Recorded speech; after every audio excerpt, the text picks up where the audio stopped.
বৈযোগচিত্র বৈচিত্র্যে আপনাদের পড়ে শোনাচ্ছিলাম জার্মান সাহিত্যিক এরিখ মারিয়া রিমার্কের বিখ্যাত উপন্যাস a time to love and a time to die.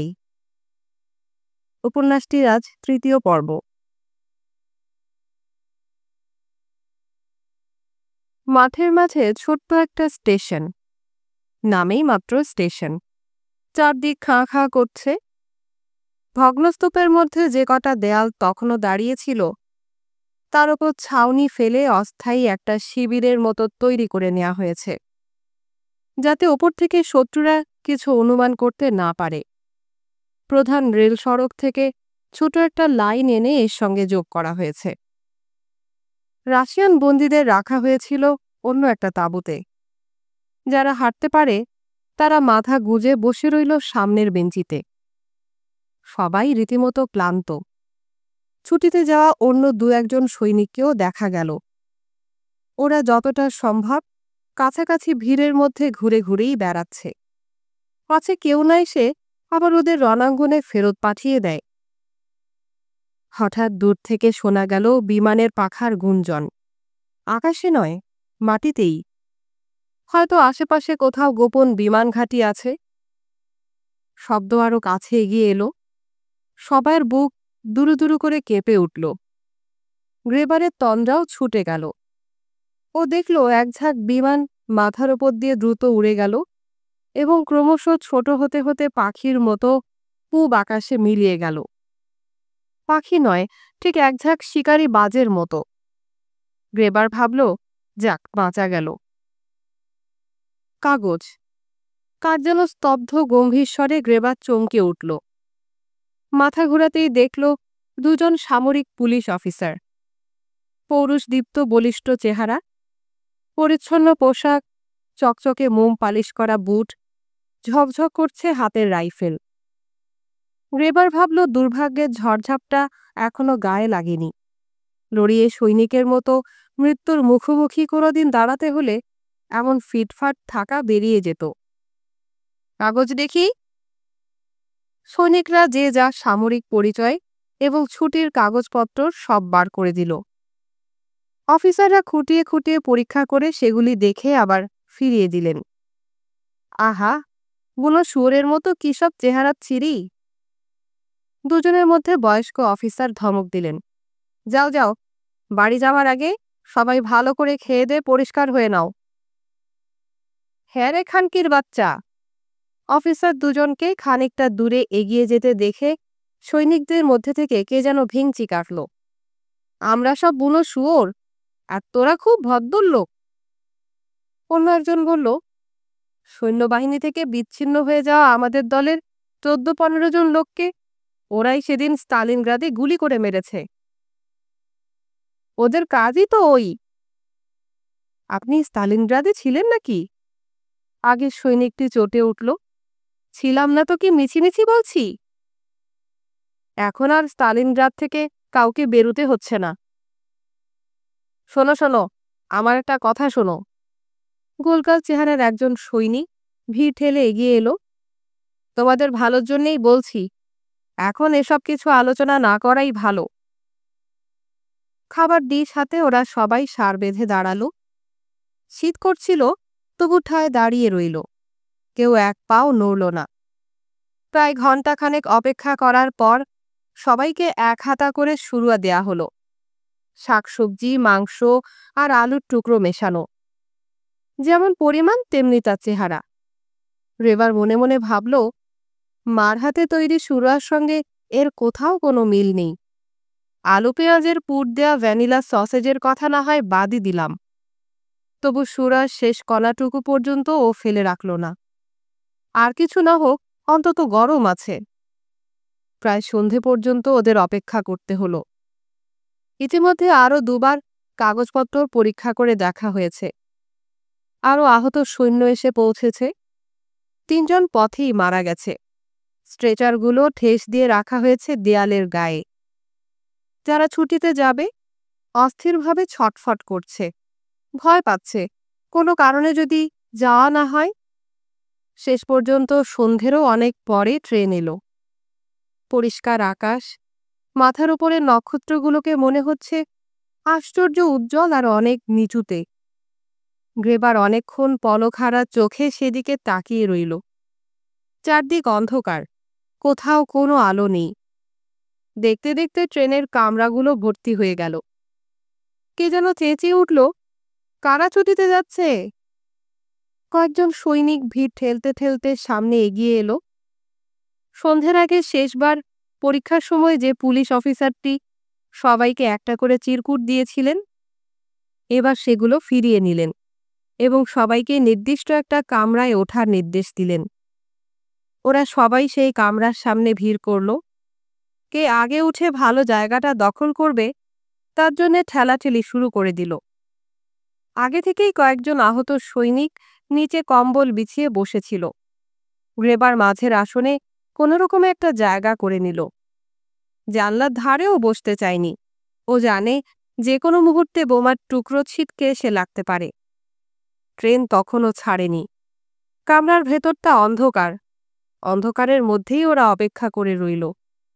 বাইরে নিস্তব্ধ নিঝুম। কোথায় যেন দুজন এসএস রক্ষী হেসে হেসে কথা বলছে। এখান থেকেও স্পষ্ট শোনা যাচ্ছে। নিচে বসে থাকা আহত সৈন্যদের মধ্যে থেকে কে একজন অশ্লীল খিস্তি দিল। ট্রেন কিন্তু নড়ল না। জগদ্দল পাথরের মতো ঠাঁয়ে দাঁড়িয়ে রইল। গ্রেবার আসনের পেছনে মাথা হেলিয়ে ঘুমোনোর চেষ্টা করল। ভাবল ট্রেন ছাড়লে আবার জেগে উঠবে, কিন্তু পারল না। প্রতিটা শব্দ ও কান পেতে শুনল। দেখল অন্ধকারে অন্যদের চোখগুলো শুধু জ্বলজ্বল করছে।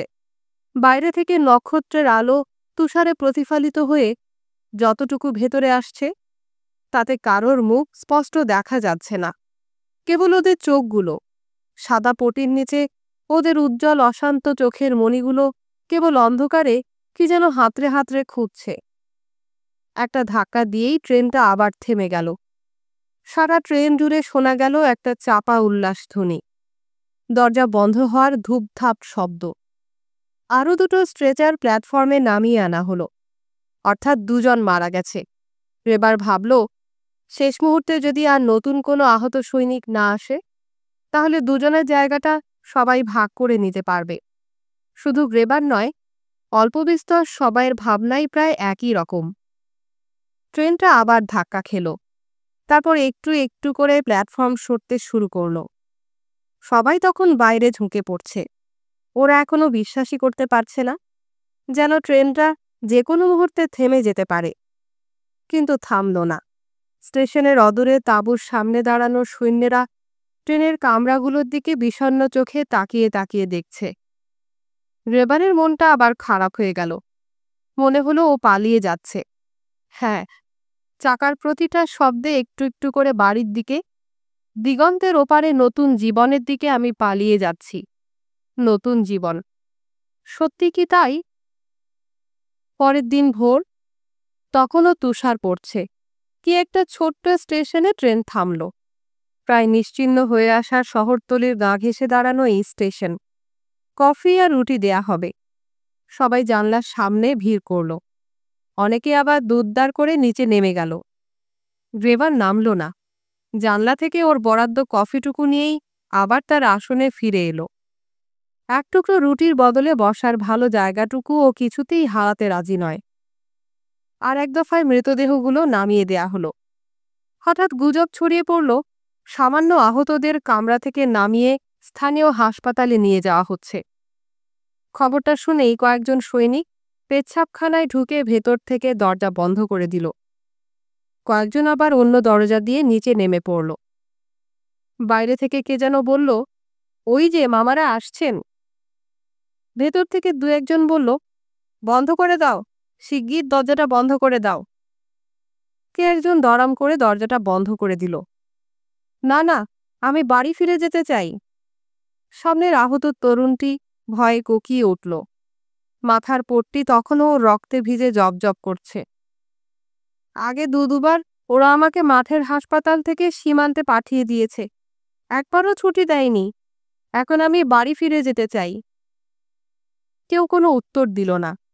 বাইরে কারা যেন দরজা ধাক্কালো। তরুণ ভীরু চোখে সেদিকে তাকালো। দরজা খুলতে একজন বয়স্ক ফিল্ড সার্জন এবং দুজন সামরিক পুলিশ ভেতরে প্রবেশ করল।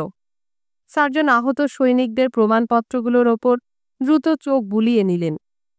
তারপর হঠাৎ একজনের দিকে তাকিয়ে বললেন, তুমি নেমে যাও। যাকে বলা হলো ছোটখাটো শুকনো চেহারার একটা মানুষ, কাঁধে চওড়া পট্টি বাঁধা। ও কিন্তু নামল না। একজন পুলিশ এগিয়ে এলো। কি ব্যাপার, কানে শুনতে পাচ্ছ না নাকি? নামো নামো। লোকটা কিন্তু নড়ল না।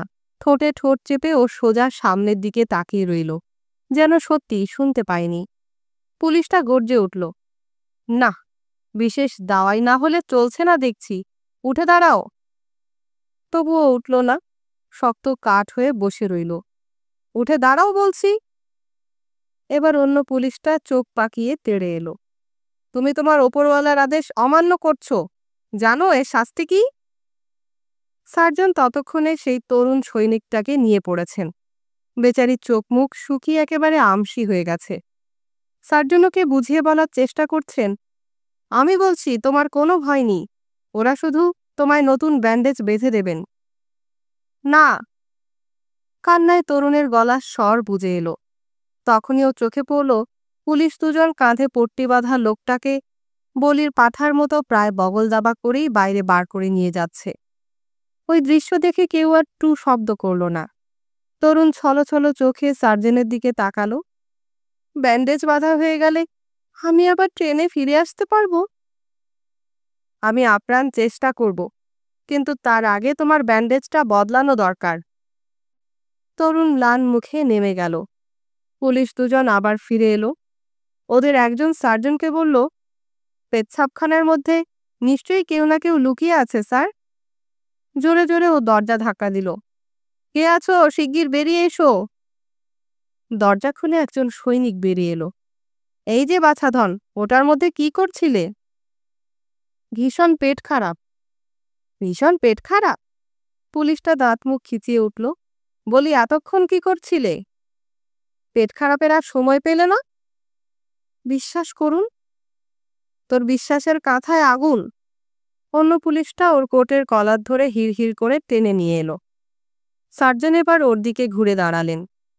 দয়া করে নেমে যান। আপনি আমাকে একবার ভালো করে পরীক্ষা করে দেখুন ডাক্তারবাবু। আমি আপনার ব্যান্ডেজ দেখেই বুঝতে পারছি। ঠিক আছে।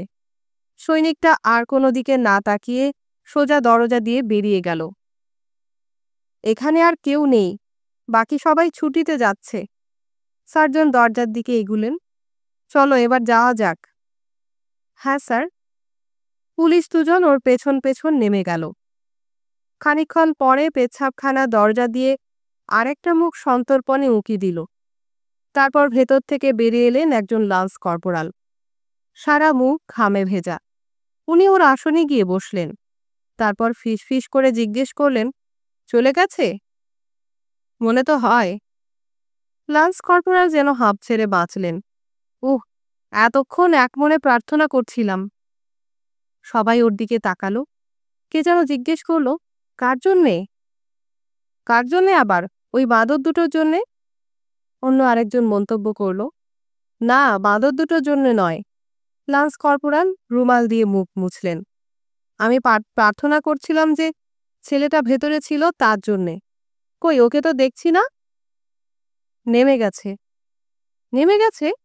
আহারে, বেচারি বাড়ি ফেরার জন্যে ছটফট করছিল। কর্পোরাল মর্মাহত হলেন।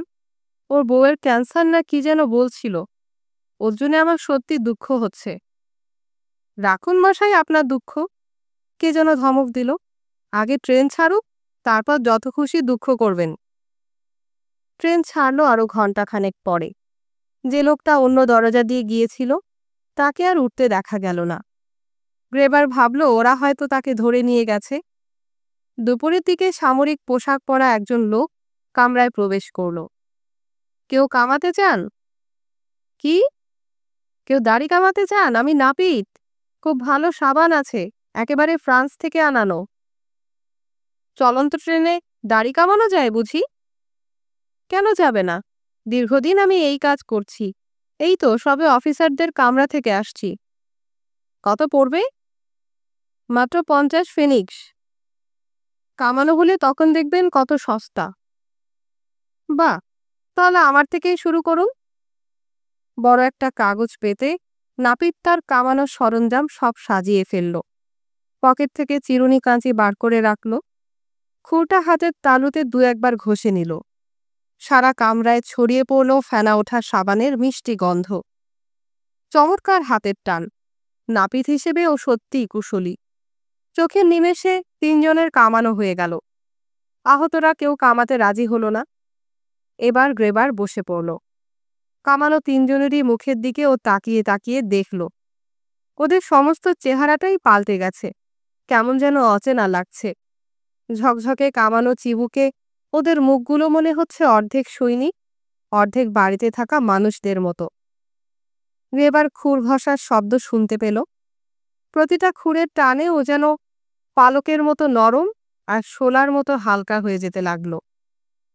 সীমান্তের এপারে জার্মানিতে যখন ট্রেন এসে পৌঁছল, বিকেল উতরে গেছে।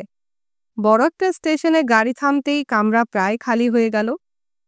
ছুটিতে আসা সৈনিকদের স্বাস্থ্যকেন্দ্রে স্নানাগারে যাবার নির্দেশ দেয়া হলো। দেহ থেকে উকুন নির্মূল করার জন্যই এই সতর্কতা।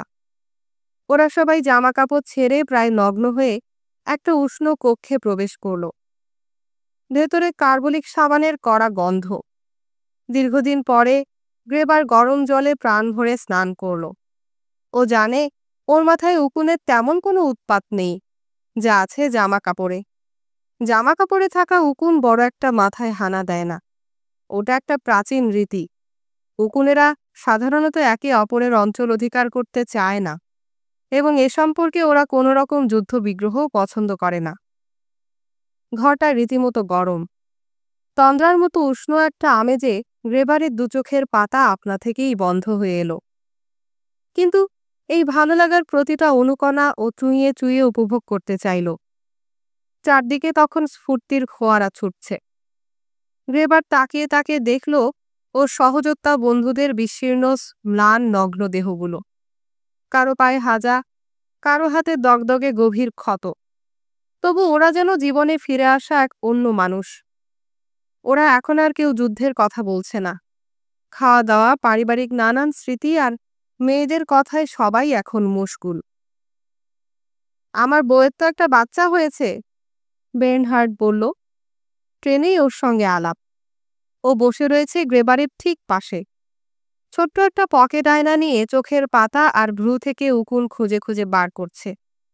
2 বছর বাড়ি যায়নি, অথচ বাচ্চার বয়স এখন সবে 4 মাস।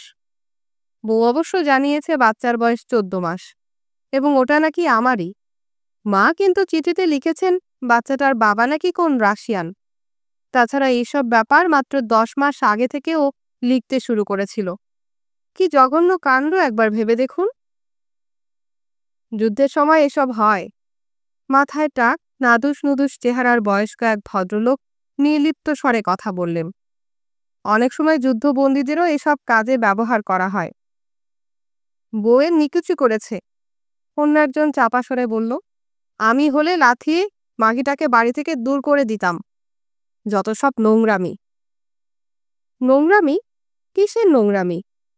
টাকমাথা সেই বয়স্ক ভদ্রলোক ভ্রু কুঁচকে তাকালেন। যুদ্ধের সময় সব জিনিস আগের মতো একরকম হয় না। বাস্তব দৃষ্টিকোণ থেকে প্রত্যেকেরই সব কথা চিন্তা করে দেখা উচিত। রাখুন মশাই আপনার বাস্তব দৃষ্টিকোণ, চাপা স্বরে কে একজন ধমক দিল। অন্য একজন বের্নহার্ডকে জিজ্ঞেস করল, ছেলে না মেয়ে? ছেলে। দেখতে নাকি ঠিক আমার মতন হয়েছে। তাহলে রেখে দিন, ভবিষ্যতে কাজে লাগবে। কিন্তু ধরুন যদি রাশিয়ানদের মতো দেখতে হয়? অসুবিধাটা কোথায়? আমরাও আর্য, রাশিয়ানরাও আর্য, এবং জন্মভূমির জন্যে সৈনিকের প্রয়োজন। বের্নহার্ড আয়নাটা সরিয়ে রাখল। মুখে বলা যতটা সহজ, আসলে কিন্তু ততটা নয়। আপনার নিজের হলে বুঝতে পারতেন। ও মশাই, দূর থেকে কে যেন টিপ্পনি কাটল। তাহলে আপনি কি বলতে চান, স্থানীয় কোনো কুদোর ষাঁড় আপনার স্ত্রীকে পাল দিলে আপনি খুশি হতেন? গ্রেবার মনে মনে ভাবল, এই রে, এবার শুম্ভ নিশুম্ভ না বেঁধে ওঠে। নিজের স্ত্রীর নামে যাতা বলা অনেকে আবার সহ্য করতে পারে না। কিন্তু না, বেনহার্ট চটল না, বরং আগের চেয়ে আরো ম্লান স্বরে সে বলল, না, নিশ্চয়ই খুশি হতাম না। তাহলে তো মিটেই গেল। ও আমার জন্য অপেক্ষা করতে পারত। কেউ অপেক্ষা করে, কেউ আবার করে না। টাক মাথা ভদ্রলোক মুখ থেকে সাবানের ফেনা ধুয়ে ফেললেন। বছরের পর বছর আপনি বাড়ি ফিরতে পারবেন না, অথচ সবকিছু আগেরই মতন আশা করবেন, তা তো আর হয় না। আপনি বিয়ে করেছেন? ধন্যবাদ, এখনো ঠিক সুযোগ করে উঠতে পারিনি। এতক্ষণ ছুঁচনো মুখও একজন চুপচাপ সব শুনছিল আর কুঁতকুঁতে চোখে সবার মুখের দিকে তাকাচ্ছিল। এবার হঠাৎ ও দুম করে বলে বসল, রাশিয়ানরা আর্য নয়। সবাই হেসে উঠল। টাকমাথা ভদ্রলোক বললেন, তুমি কিন্তু ভুল করছো। রাশিয়ানরাও আর্য। একদিন ওরাই ছিল আমাদের সবচেয়ে কাছের প্রতিবেশী। যখন ছিল তখন। এখন ওরা বর্বর, কমিউনিস্ট বর্বর। কি যেন বিদ্রূপ করল। হ্যাঁ, ঠিক যেমন জাপানিরা আগে ছিল বর্বর, এখন ওরা আর্য, পিত আর্য। তাহলে বাচ্চাটাকে নিয়ে কি করবেন, কিছু ঠিক করলেন? ওটাকে বরং সরকারের হাতে তুলে দিন। আর আপনার স্ত্রী? হঠাৎ কেন জানি বেনহার্ট ভীষণ চটে উঠল এবং অসম্ভব জোরে চিৎকার করে উঠল, চুপ করুন, আমাকে একটু একা থাকতে দিন। বাইরে এসে ওরা জামা কাপড় পরে নিল। এখন ওরা সবাই সৈনিক, কেউ লান্স কর্পোরাল, কেউ সার্জেন্ট, কেউ বিমান চালক, কেউ সৈনিক, কেউ বা আবার সামরিক দপ্তরের সাধারণ আর্দালি। একজন উচ্চপদস্থ সামরিক অফিসার ছুটিতে যাওয়া সৈনিকদের উদ্দেশ্যে ভাষণ দিলেন। মঞ্চের পেছনে টাঙানো ফুরারের বিরাট একটা প্রতিকৃতি। উনি ব্যাখ্যা করে বোঝালেন, যেহেতু ওরা এখন নিজের স্বদেশ ভূমিতে ফিরে যাচ্ছেন, ওদের দায়িত্ব এখন অনেক। সীমান্তের পরিস্থিতি সম্পর্কে এখন আলোচনা কিছু না করাই ভালো, বিশেষ করে রণকৌশল, সৈন্যবাহিনীর অবস্থান এবং তাদের গতিবিধি সম্পর্কে। সর্বত্রই গুপ্তচর ছড়িয়ে রয়েছে, সুতরাং চুপ করে থাকাটাই এখন সবচেয়ে শ্রেয়, অত্যন্ত গুরুত্বপূর্ণ। কোনোরকম বেচাল কথাবার্তা বা সমালোচনা সরকার বরদাস্ত করবেন না এবং শাস্তির যোগ্য বলে ধরে নিতে বাধ্য হবেন। জাতির সর্বশক্তিমান ফুরার নিজে এই যুদ্ধ পরিচালনা করছেন এবং এর ফলাফল সম্পর্কে উনি সম্পূর্ণ সচেতন। আমাদের বর্তমান পরিস্থিতি অত্যন্ত উজ্জ্বল। প্রভূত ক্ষয়ক্ষতিতে রাশিয়ার অবস্থা শোচনীয় এবং অচিরেই আমরা প্রতি আক্রমণের জন্য প্রস্তুত হচ্ছি। আমাদের সৈন্যবাহিনী যেমন কষ্ট সহিষ্ণু তেমনি নিপুণ। তাছাড়া তাদের মনোবল এখনও আশ্চর্য অটুট রয়েছে। সবশেষে আবার আপনাদের সতর্ক করে দিতে চাই, সেনাবাহিনীর অবস্থান এবং জায়গার নাম ফাঁস করে দেওয়ার একমাত্র শাস্তি মৃত্যু। জেনে রাখবেন, গেস্টাপোর সতর্ক দৃষ্টি এখন চারদিকে, সর্বত্র। বক্তা থামলেন। স্তব্ধ বাতাসে তখনও যেন গমগম করছিল ওর মিষ্টি অথচ ভরাট কণ্ঠস্বর। চারদিকে, সর্বত্র। সতর্ক ভঙ্গিতে উনি মঞ্চের পেছনে ছবিটার দিকে তাকালেন, তারপর সৈনিকদের দিকে ঘুরে দাঁড়ালেন। অজস্র ব্যস্ততার মধ্যেও ফুরার তার প্রিয় সৈনিকদের সম্পর্কে অত্যন্ত যত্নবান। উনি চান ঘরে ফেরা প্রতিটি জোয়ান তার প্রীতিস্বরূপ এই উপহার বাড়িতে নিয়ে যান, যাতে পরিবারের সকলে বুঝতে পারেন সৈন্যবাহিনী বিদেশ থাকা সত্ত্বেও ওদের প্রতি কোনো রকম অযত্ন হয়নি। কিন্তু সাবধান, খাবারের এই প্যাকেটগুলো বাড়িতেই নিয়ে যাবেন, পথে কোথাও খুলবেন না বা নিজেরা খেয়ে ফেলবেন না। মনে রাখবেন, যে কোনো সময় আপনাদের প্যাকেট পরীক্ষা করে দেখা হতে পারে। হাইল হিটলার। সবাই বুক টান টান করে দাঁড়ালো। গ্রেবার প্রতি মুহূর্তে আশা করছিল তৃতীয় নাইকের বিখ্যাত সমর সঙ্গীত জার্মানি আমার জার্মানি গানের রেকর্ডটা বুঝি বাজিয়ে শোনানো হবে। কিন্তু না, তার বদলে শোনা গেল একটা আদেশ, যারা যারা রাইনেল্যান্ডে যাচ্ছেন 3 পা এগিয়ে আসুন। খুব অল্প কয়েকজন মাত্র সামনের সারি থেকে মঞ্চের দিকে এগিয়ে গেল। ছুটিতে রাইনেল্যান্ডে যাওয়া নিষিদ্ধ, তার পরিবর্তে আপনি কোথায় যেতে চান? কলয়নে। এই তো বললাম, রাইনেল্যান্ডে প্রবেশ এ সম্পূর্ণ নিষিদ্ধ। আপনি অন্য আর কোথায় যেতে চান বলুন। শীর্ণ লিকলিকে চেহারা সৈনিকটি প্রথমে কিছু বুঝতে না পেরে বোকার মতো ফ্যাল করে তাকিয়ে রইল। অফিসার ওকে তাড়া লাগালেন, বলুন বলুন, অমন চুপ করে থাকবেন না। আমি কলয়নে জন্মেছি, এখন কলয়নেই যেতে চাই। একটা কথা কেন বুঝতে পারছেন না? কলয়নে আপনি যেতে পারবেন না। অন্য আর কোন শহরে আপনি যেতে চান? অন্য আর কোন শহরে যেতে চাই না। কলয়নে আমার বউ, ছেলে, পরিবারের আর সবাই আছে। আগে ওখানে আমি কামারের কাজ করতাম। কলয়নের জন্যে আমার ছুটির মঞ্জুরপত্রে সরকারি ছাপ মারা রয়েছে। এই দেখুন।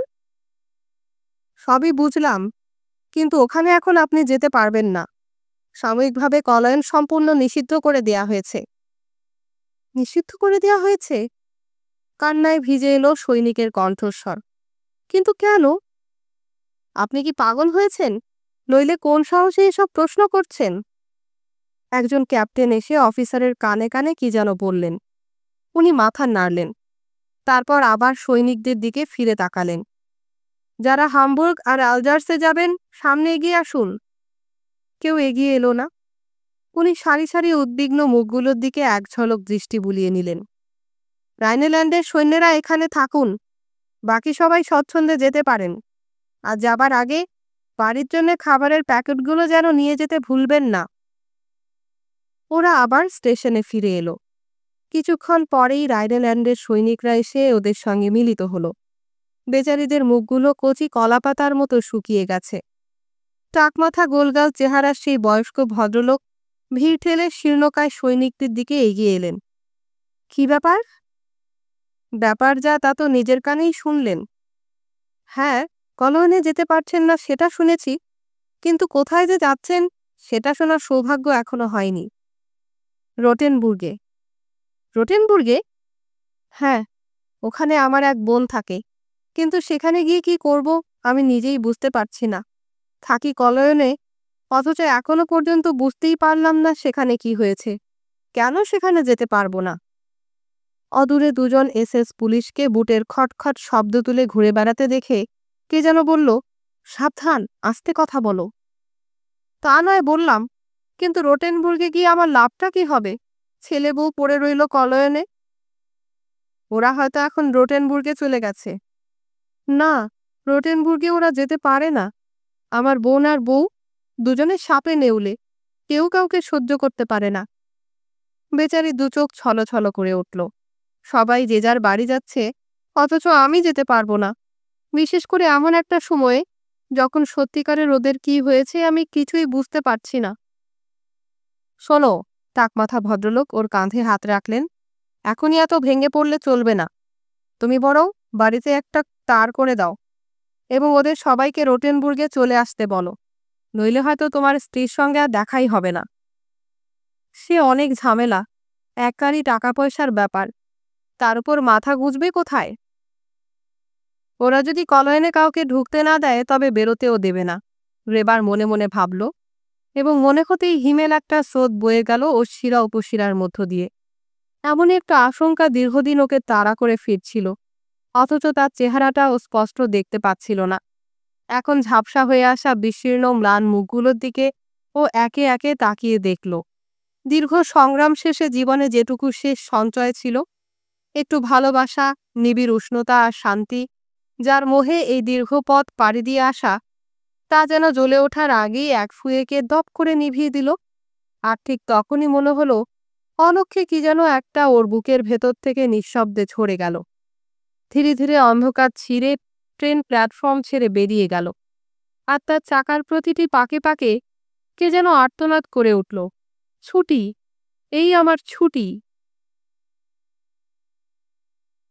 পরের দিন ভোরে প্রাকৃতিক দৃশ্যাবলী সম্পূর্ণ বদলে গেল। বাইরে কুয়াশা কেটে গিয়ে সোনালি রোদ ঝলমল করছে। রেবার এখন সরে এসে বসেছে জানলার ধারে। কাচের শার্কশিতে মুখ রেখে নির্নিমেষ চোখ দুটো মেলে দিয়েছে দূরে। লাঙল দেয়া ঢেউ খেলানো বিস্তীর্ণ মাঠ, অল্প অল্প তুষার জমে রয়েছে এখানে ওখানে, রোদ্দুরে চিকচিক করছে।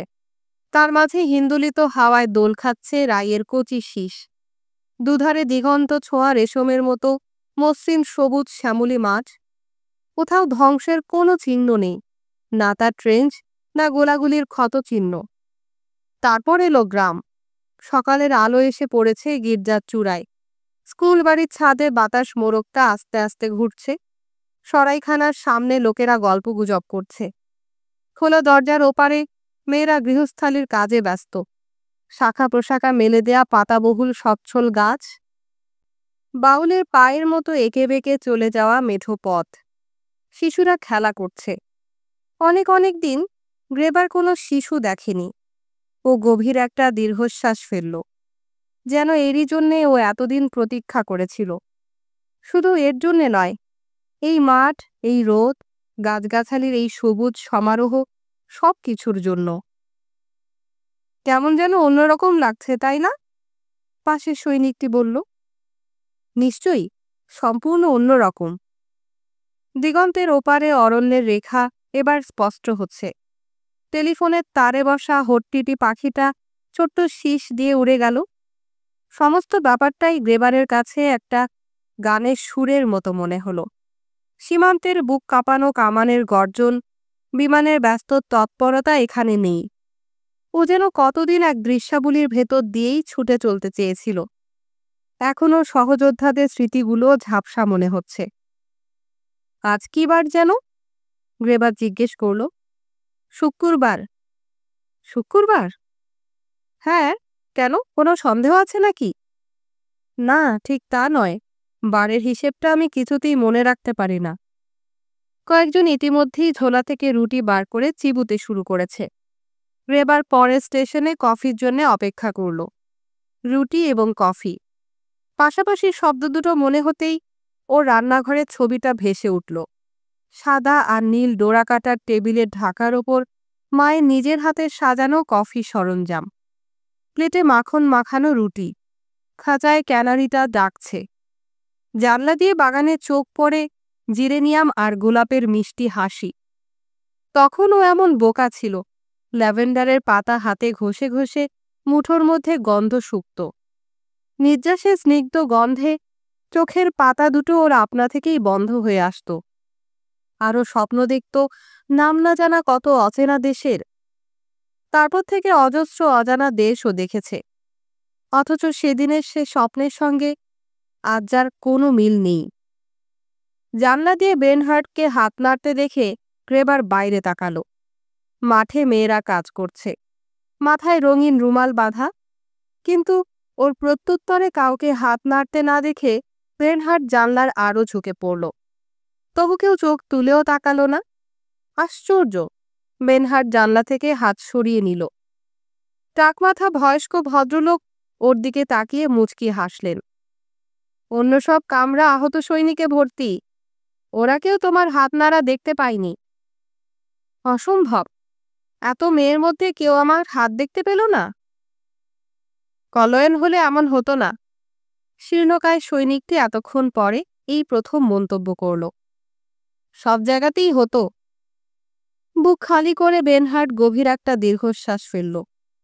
অথচ এদেরই জন্যে আমরা লড়াই করে প্রাণ দিচ্ছি। না, এদের জন্যে আমরা লড়াই করছি না। বেনহার্ট অবাক হয়ে গেল। কেন? যেহেতু ওরা বন্দি রাশিয়ান কিংবা পোল, জোর করে ওদের খাটিয়ে নেওয়া হচ্ছে। একবার ঘন্টা দুয়েকের জন্যে ট্রেন সুড়ঙ্গের মধ্যে আটকে পড়ল। সে এক নরক যন্ত্রণা। একই ঘুটঘুটে অন্ধকার, তার উপর কামরায় আবার আলো নেই।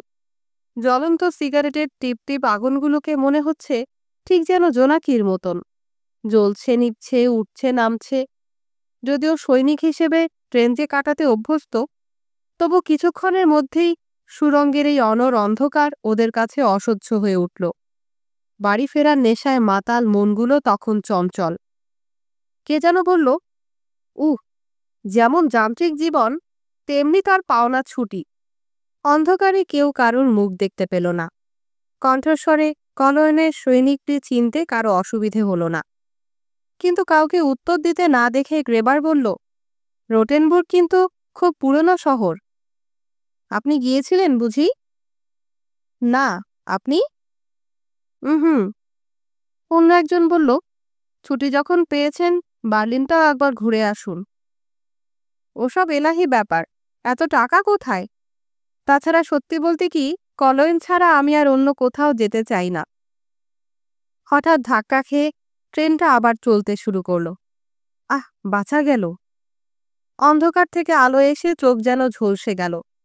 যদিও তখন বিকেলে ছায়া পড়তে শুরু করেছে, রোদ্দুরের রং এখন তরল মদের মতন। সমস্ত পারিপার্শ্বিকতা জুড়ে মদির মিষ্টি একটা আমেজ। দু একটা স্টেশন পেরোবার পরেই গোধূলি ছড়ালো তার রঙের মায়া।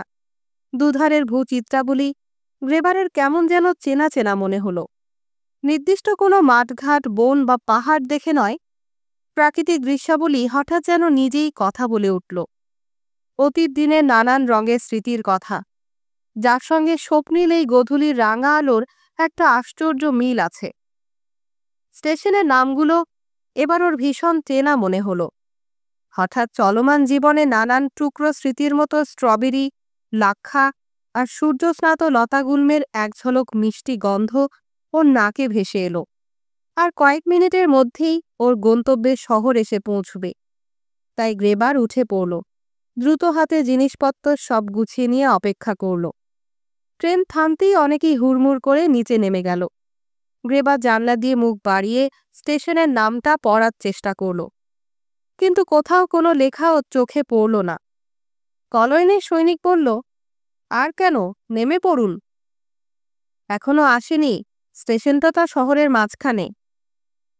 হয়তো এখানে এখন সরিয়ে এনেছে, জিজ্ঞেস করুন না। প্ল্যাটফর্মের আলো, আধো আলো আর ছায়ায় গ্রেবার কয়েকজনকে ত্রস্ত পায়ে এগিয়ে যেতে দেখল। দরজার সামনে দাঁড়িয়েও জিজ্ঞেস করল, এটা কি ওয়ার্ডেন?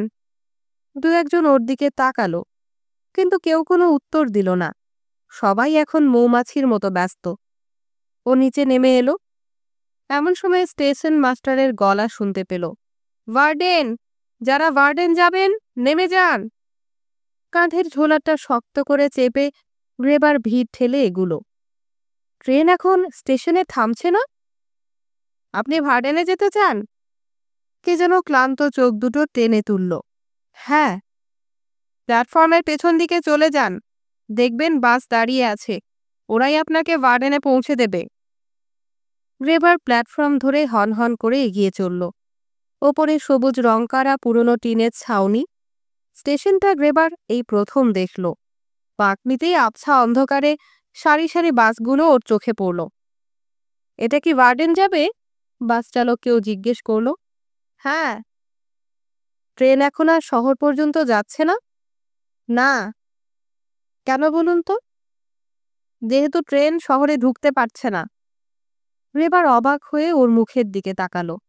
দেখল নির্লিপ্ত উদাসীন দুটো চোখ সামনের দিকে তাকিয়ে আপন মনে সিগারেট ফুঁকছে। গ্রেবার ভাবল ওকে জিজ্ঞেস করা অর্থহীন। প্রকৃত কারণ ওর কাছ থেকে কিছুই জানা যাবে না। গ্রেবার বাসে চড়ল। কোণের সিটের ফাঁকা একটা আসনে গুছিয়ে বসল। বাইরে তখন ঘুটঘুটে অন্ধকার। ডান দিকে পার্কের কোণ ঘুরে যাওয়া চওড়ার রাজপথে দেখল অজস্র মানুষের নিঃশব্দ ছায়া মিছিল।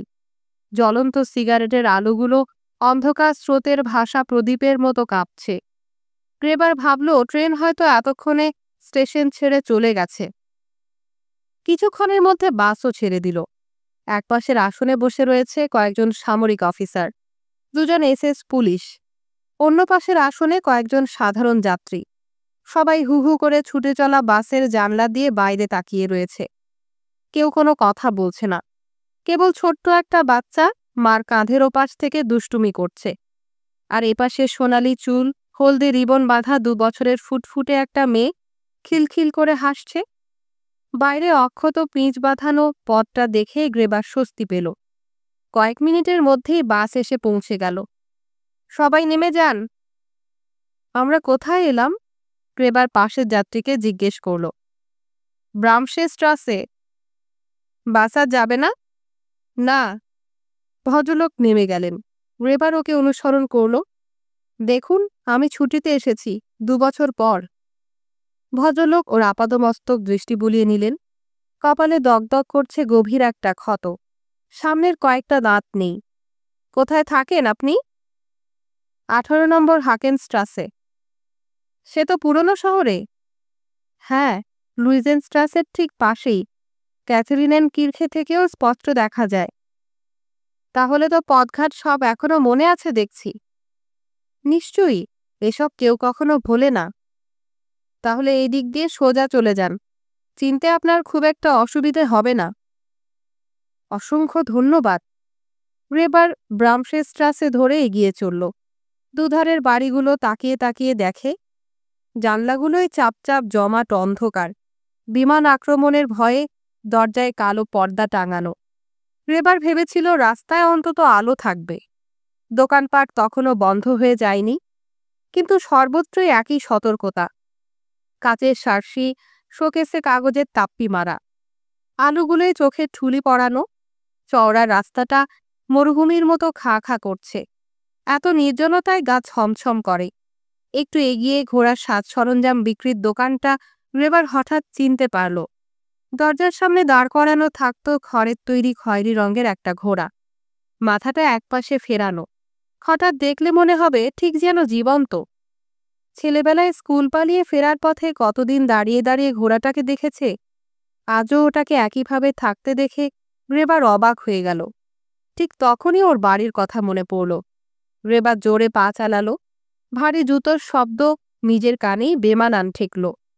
সবার আগে এই জুতো জোড়াটাকে খাটের নিচে চালান করতে হবে, তারপর জামা কাপড় ছেড়ে গরম জলে ভালো করে স্নান করবে।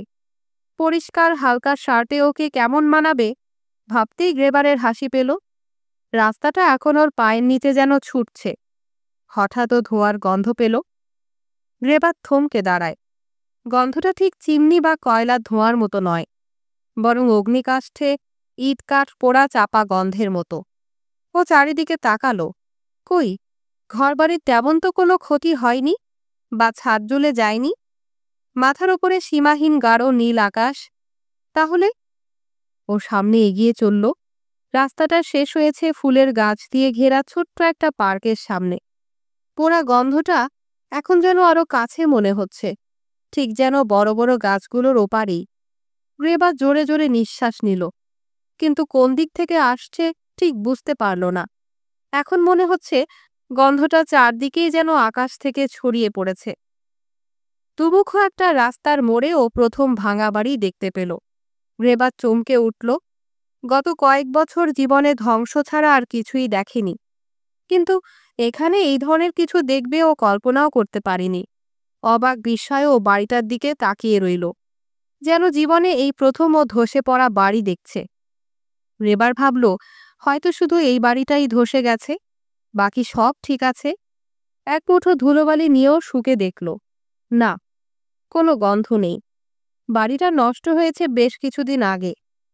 হয়তো কোনো দুর্ঘটনা কিংবা ফেরার পথে বোমারু বিমান থেকে হঠাৎ খসে পড়া কোনো বোমায় বাড়িটা চুরমার হয়ে গেছে।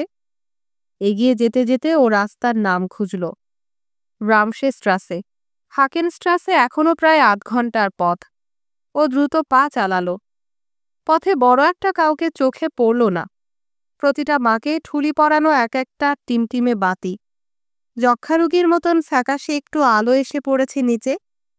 এবার ধ্বংসের আসল চেহারাটা চোখে পড়ল। এখন আর একটা দুটো বাড়ি নয়, সারি সারি বাড়ি। কোনোটার ভিত উড়ে গেছে, কোনোটার পেছনের দেয়াল শুধু অন্ধকারে প্রেতের মতো দীর্ঘ ছায়া ফেলে দাঁড়িয়ে রয়েছে। ভাঙা রেলিং, বাঁকানো শিকগুলো মনে হচ্ছে পাথরের গায়ে পেঁচানো সাপের মতন। একপাশ থেকে ভাঙা ইট পাটকেল সরানো দেখে রেবার বুঝল এটাও কয়েকদিন আগের ধ্বংসস্তূপ। হঠাৎ অন্ধকারে আরো গাঢ় অন্ধকার কয়েকটা ছায়াকে গুড়ি মেরে এগিয়ে আসতে দেখে রেবার আঁতকে উঠল। কে কে ওখানে? ঝুরঝুর করে চুনবালি খসে পড়ল। ছায়াগুলো চট করে মিলিয়ে গেল। রেবার শুনতে পেল ভারী নিঃশ্বাসের শব্দ। ও কান খাড়া করে রইল। তারপর বুঝতে পারে এটা ওর নিজেরই নিঃশ্বাসের শব্দ। এবার ও ছুটতে শুরু করল। থমথমে বাতাসে গন্ধটা আরো তীব্র হয়ে উঠল। ধ্বংসের লগ্নতা এখানে আরো ব্যাপক। পুরনো শহরে পৌঁছেও অবাক হয়ে গেল। স্তব্ধ বিস্ময়ে শুধু চারদিকে তাকিয়ে তাকিয়ে দেখল। মধ্যযুগীয় গথিক ধাঁচের পুরনো বাড়ি, উজ্জ্বল রং করা দেয়ালে টাঙানো উপকথার নানান ধরনের ছবিগুলো যেন আর চোখের নিমেষে কোথায় মিলিয়ে গেছে। তার জায়গায় রয়েছে বন্যুৎসবের বিশৃঙ্খল ধ্বংসাবশেষ। পোড়া কাঠ, ভাঙা দেয়াল, পাথরের স্তূপ আর কুয়াশা ভেজা চাপ চাপ জমাট অন্ধকার। হঠাৎ ওর মনে পড়ল ওদের বাড়ির খুব কাছেই ছিল একটা তামার কারখানা। হয়তো ওইটিই ছিল শত্রু বিমানের লক্ষ্যস্থল। কথাটা মনে হতেই আদিমকালে তাড়া খাওয়া বুনো জন্তুর মতো একটা ভয় ওর বুকে চেপে বসল। গ্রেবার ছুটল। যখন থামল, ও আর কিচ্ছু চিনতে পারল না। আশ্চর্য! অথচ আশৈশব এই শহর আর তার প্রতিটা অলিগলির সঙ্গে ছিল ওর নারীর যোগ। আর আজও পথই খুঁজে পেল না। গ্রেবার অপেক্ষা করল। ব্যস্ত এক বৃদ্ধাকে হনহন করে হাঁটতে দেখে গ্রেবার দৌড়ে গেল। এই যে, শুনছেন? হ্যাঁ আমি। এই যে, হাকেনস্ট্রাসে কোন দিকে বলতে পারেন? বৃদ্ধা প্রথমে ভূত দেখার মতো চমকে উঠলেন। তারপর ভ্রু কুঁচকে ওর আপাদমস্তক জরিপ করে নিলেন। কি বললে বাছা? হাকেনস্ট্রাসে? গ্রেবার তখনও রীতিমতো হাঁপাচ্ছে। ওই তো ওখানে, দুমুখ রাস্তার ডান দিকে ফিরেই প্রথম। গ্রেবার আর দাঁড়ালো না। ডানহাতি বাঁক নিতেই চোখে পড়ল আতপোড়া বিশাল গাছগুলো, বহুদিনের প্রাচীন মহিরুহ। একদিন ওর স্তব্ধ ছায়া দাঁড়িয়ে কত গল্প করেছে, অথচ আজ তার পত্রপল্লব, ছোট ছোট ডালপালা সব জ্বলে গেছে, ঝরে গেছে। অবশিষ্ট দগ্ধ শাখাগুলো যেন প্রতিবাদে মুষ্টিবদ্ধ অগণন বাহু, তখনও আকাশে উঁচিয়ে রয়েছে। এখান থেকে দাঁড়িয়ে ক্যাথেরিনেন কির্খের গির্জার চূড়াটা স্পষ্ট দেখা যেত। এখন আর দেখা গেল না, হয়তো নিশ্চিহ্ন হয়ে গেছে। গ্রেবার নিজেকে শান্ত করার চেষ্টা করল। এবার ও আর কাউকে কিছু জিজ্ঞেস করল না। সামনে এগিয়ে হঠাৎ দেখল মানুষের ব্যস্ততা, স্ট্রেচারে কাঁধে যেন বয়ে নিয়ে যাওয়া হচ্ছে। দমকলের লোকজনেরা ছুটছে, ঘন ধোঁয়ার মধ্যে জল ছেটাচ্ছে। ঠিক তার পাশেই তামার কারখানাটা তখনও ধিক ধিক করে জ্বলছে। মাথার ওপর জমাট অন্ধকারে ঈষৎ লালচে একটা আভা। রাস্তার ওপারে ওদের বাড়িটা গ্রেবার এবার চিনতে পারল।